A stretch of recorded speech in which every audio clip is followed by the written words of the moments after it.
I used to believe family was a place you could fall without breaking. I was wrong. I'm a woman who loved the wrong man, and from that love came my son. The moment he was born, my family decided he was a stain, not a child.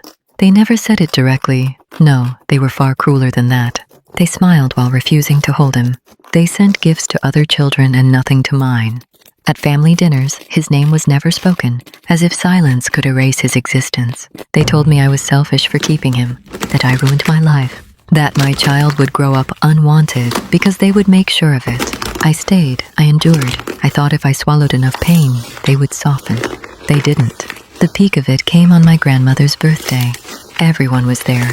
Laughter filled the house. My son, only 5, tugged my sleeve and asked, quietly, "Mommy, why does nobody like me?" Before I could answer, my aunt laughed and said, "Because some mistakes shouldn't have been born." The room went silent, and no one defended us. Not one person. That was the moment something in me died, and something sharper took its place. I left that night. I cut contact. I worked 2 jobs.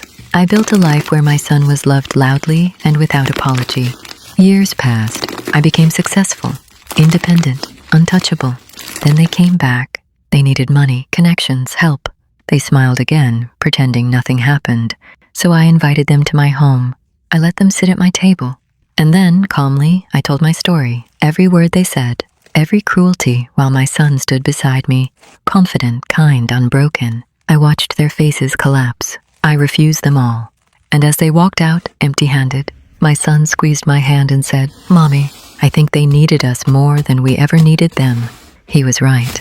They lost a family. I gained my revenge and my peace.